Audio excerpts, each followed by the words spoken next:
Science Lovers, jadi kali ini kita bakal bahas tentang kehidupan perkuliahan anak ilmu politik UPN VJ nih. Jadi buat kalian yang penasaran sama ilmu politik di UPN VJ, saksikan terus videonya sampai habis ya. Halo semuanya, nama gue Filemon Oktavandi. Sekarang menempuh semester 7 di Ilmu Politik Angkatan 2019 dan sekarang juga lagi menjabat sebagai Ketua BEM Visip UPN Veteran Jakarta. Oke, dulu masuk ke UPN sebetulnya sempat nyoba di SBM, cuman gak keterima karena naruh di pilihan kedua. Akhirnya tes lah di Mandiri, alhamdulillah dapet. Dan itu gua naruh pangkal kalau nggak salah 25 plus UKT 6,2, jadi kalau ditotalin 31 juta gitu. UKT maksimal pada saat itu, sekarang udah 6,5 lah, anak-anaknya sekarang udah pada naik. Kalau orang-orang mikir ya tentang ilmu politik, ya pasti stigmanya jelek karena ya politik itu penuh dengan uang, penuh dengan ambisi dan sebagainya. Ya sebetulnya kalau misalkan kita masuk ilmu politik, nggak sepenuhnya dan seluruhnya belajar tentang hal itu. Ya kita diajarkan bagaimana kita berorganisasi, istilahnya kita membuat kebijakan publik dan lain sebagainya. Itu ya yang dipelajari di ilmu politik gitu.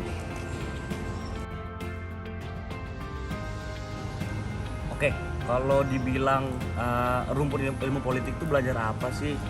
Ya itu tadi, ilmu politik sebetulnya kita diajarin bagaimana membuat kebijakan publik, tentang filsafat, baik itu filsafat luar ataupun filsafat dalam.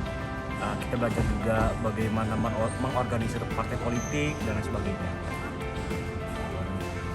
Oke, kalau misalkan mata kuliah di ilmu politik banyak juga spesifiknya, nyesuaiin tentang semester juga. Kayak misalkan di awal-awal semester itu nggak semuanya langsung dijejelin ilmu politik, dikasihnya kayak matkul-matkul easy, dasar-dasar ilmu politik dan lain sebagainya. Masuk ke tengah semester ke filsafat, etika filsafat ilmu politik, ke partai politik dan sebagainya. Masuk ke semester akhir itu udah ngasih tahu belajar tentang nasionalisme, e-government dan lain sebagainya. Pokoknya nggak jauh-jauh dari filsafat, kebijakan publik, partai politik, politik pemerintahan desa dan lain sebagainya. Itu sih. Oke, bedanya Ilpol di sini sama Ilpol luar ya. Kalau misalkan kita bicara Ilpol dalam hal ilmu eksaknya, mata kuliahnya mungkin sama, cuman mungkin perbedaannya di grade prodi jurusannya ya.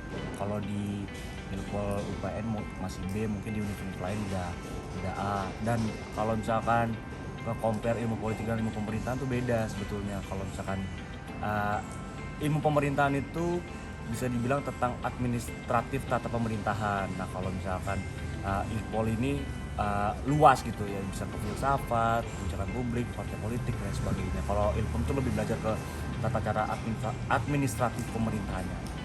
Gitu sih. Oke, kalau misalkan dosen ilmu politik sebetulnya banyak macam-macamnya. Kalau misalkan bisa kita lihat dosen muda itu tata cara pembelajarannya yang mengikuti anak-anak milenial saat ini. Tapi kalau misalkan dosen-dosen senior kayak contoh Mbak Ayu itu lumayan streng dikit. Kayak misal dalam sebelum memulai pembelajaran kelas, beliau menyarankan untuk membaca buku terlebih dahulu. Setelah memasuki kelas beliau, ketika ditanya-tanya tentang soal teori, mata kuliah dan sebagainya, harus menjawab begitu sesuai muatan pokok-pokok materi yang beliau sampaikan gitu. Oke, kalau soal pertemanan ya kita ngikutin iklim aja sih. Kalau misalkan semester 1 itu ya kita masih saat perkenalan lah dan sebagainya sebelum ngikutin Ormawa. Masuk ke semester 3, masuk ke semester 5 udah pada sibuk masing-masing. ngikutin Ormawa, KSM dan sebagainya. Wajar sih, istilahnya gue lebih sering menyebut seleksi alam gitu. Ketika kita awal-awal masuk kuliah kita ngejaring teman, tapi setelahnya ya mereka punya kesibukan masing-masing untuk berproses. Kalau mata kuliah yang paling suka yang pastinya tentang mata kuliah partai politik sama nasionalisme gitu. Sama satu lagi politik lingkungan, karena kebetulan skripsinya ngambil tentang nyerempet tentang politik lingkungan gitu. Pokoknya tentang kebijakan-kebijakan sebenarnya suka. Cuman kalau tentang filsafat ataupun apalagi ngolah data itu rada pusing. Ya teman-teman mahasiswa ilmu politik juga pasti ngerasain lah gimana ngolah data dan sebagainya, pasti pusing.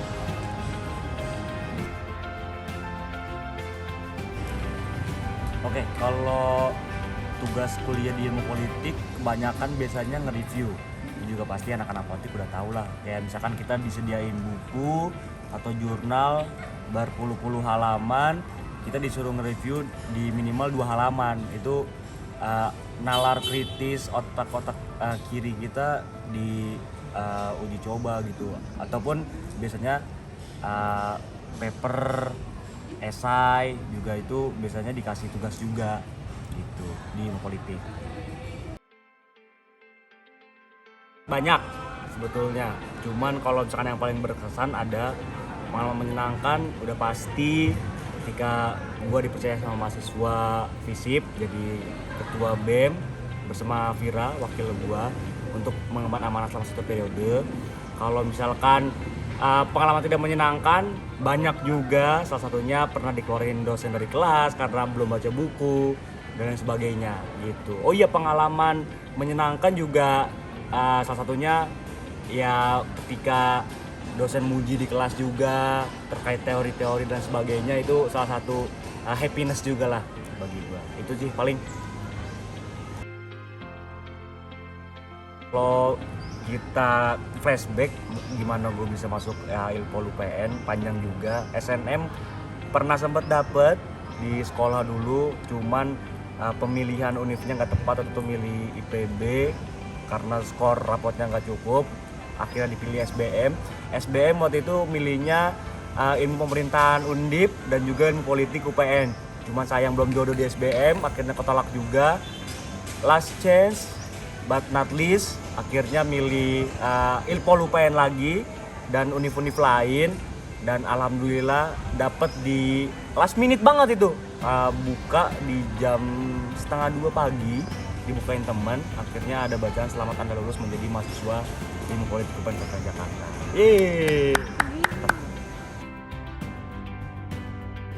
Oke, struggle sebelum masuk UPN banyak banget, salah satunya pas lagi SBM. Karena gua kebetulan anak saintek, waktu itu ngambil SBM saintek dulu karena lumayan gak cocok. Akhirnya di tengah-tengah, hamin 2 bulan sebelum SBM kedua, akhirnya milih ke Sosum, belajar lagi, beli buku lagi, ngelajarin mata kuliah IPS lagi, mata pelajaran IPS lagi dan lain sebagainya. Akhirnya di Mandiri ada tes, struggle juga nggak keterima Mandiri Undip karena di sini cuman nyerahin nilai, akhirnya masuk deh tadi di ilmu politik UPN Veteran Jakarta jam 2 pagi.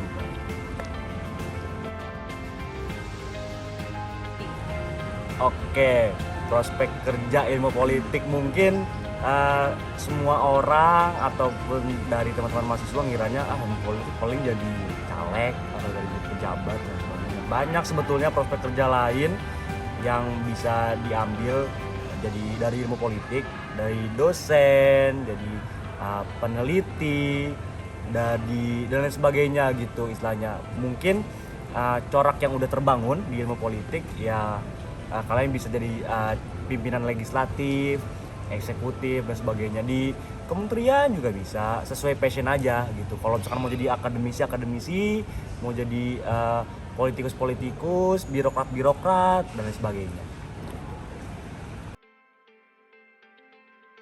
Mata kuliah yang istilahnya relate sama pelajaran-pelajaran basic di SMA lumayan banyak sih. Salah satunya ada sosiologi, pendidikan kewarganegaraan sama sejarah. Itu penting Kenapa? Karena nanti ketika kalian masuk ilmu politik udah relate banget. Kayak misalkan sosiologi, bagaimana kita berinteraksi ke masyarakat.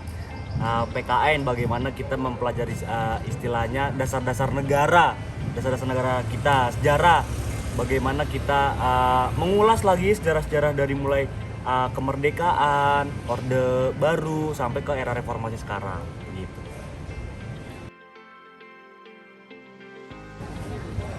Penting karena istilahnya rumpun-rumpun di ilmu politik itu nanti kalian kalau misalkan udah tahu basicnya di SMA, pelajaran-pelajaran kayak sosiologi, PKN, dan sejarah itu terutama bakal kepake juga ketika kalian masuk ke jurusan ini begitu, karena bagaimana kita berteori, istilahnya kita menghadapi pertanyaan-pertanyaan dosen dan lain sebagainya itu udah punya basicnya begitu.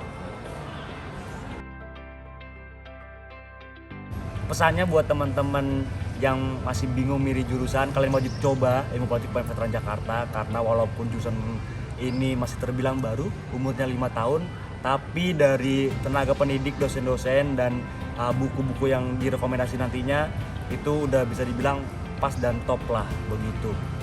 Kualitasnya nggak jauh beda dari kampus-kampus besar lain kayak UI, Brawijaya dan lain sebagainya.